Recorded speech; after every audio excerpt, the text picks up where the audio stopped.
এই মেয়েটাকে নায়িকাকে তোলা হলো, নায়িকার ও তো একসঙ্গে নায়িকাকে বাঁচানোর জন্যই তো রাহুল গেল।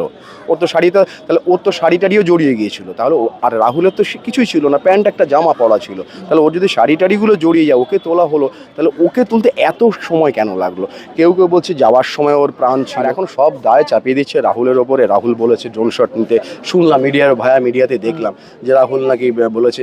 এখন এটা প্রমাণ করবে কি? প্রথমে বয়ান হলো আমার স্ক্রিপ্টে ছিল না, তারপরে বললো হ্যাঁ হাঁটু জ্বলছিল। তোমরা স্ক্রিপ্টে না থাকলে তোমরা নিজেরা না না না না না না না না, ইম্পসিবল। আমরা স্ক্রিপ্টের বাইরে যাব কেন? কারণ আমি তো একজন অভিনেতা, আমি তো রাইটার নই।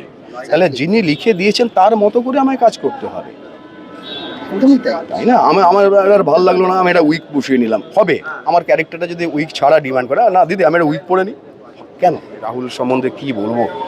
বাবিন আমার অনেক দিনের বন্ধু, মানে অনেক পুরনো, ব্যোমকেশ থেকে শুরু করে ওর সঙ্গে লাস্ট আমি করছিলাম গীতা LLB করছিলাম, ওর সঙ্গে শেষ কাজ ওর সঙ্গে আমি করলাম।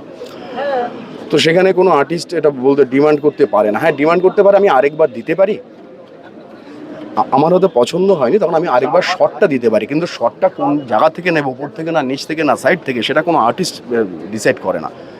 সেখানে ক্যাপ্টেন হচ্ছে একমাত্র ডিরেক্টর, আর এটা ডিরেক্টার্স মিডিয়া, ডিরেক্টর ঠিক করবে, ক্যাপ্টেন ডিরেক্টর আমি ঠিক করবো। ফোরাম তো এখন আলাদা হয়ে গেছে, এবার আমরা তো আর্টিস্ট ফোরামের ঊর্ধ্বে নই, তো আর্টিস্ট ফোরাম আমাদের যেটা বেঁধে দেবে, আর্টিস্ট ফোরাম আমাদের যেটা বলবে সেটা মেনে আমাদের কাজ করতে হবে। মানে এই সমন্বয়টা কে করবে? ফেডারেশনের সঙ্গে আর্টিস্ট ফোরামের সঙ্গে প্রডিউসার গিল্ড, এই সমন্বয়টার জন্য কি তোমরা সচেষ্ট হচ্ছ? মানে এটা তো একে অপরের সঙ্গে পরিপূরক, কেউই কাউকে ছাড়া চলবে না। কারণ আমাদের সত্যি বলছি যে আমাদের যা সব রিস্ক নিতে হয়, তো সেসব রিস্ক নিয়ে কাজ করাটা খুবই আমাদের মানে প্রোটেকশন ভীষণই কম। এই যে এটা হয়েছিল, এটা কোনো প্রোটেকশন নেওয়া হয়নি।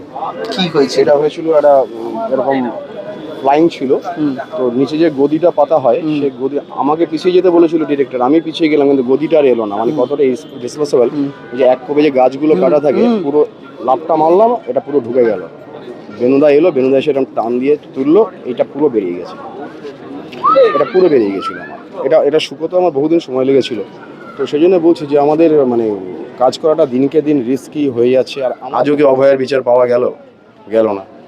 তারপরে তো কত ঘটনা ঘটে গেল, দিনের পর দিন ঘটে, প্রত্যেকটা দিন ঘটনা ঘটছে। এর দায় কে নেবে? এই রাহুলের আজকে চলে গেল, এই দায় কে নেবে? এর দায়?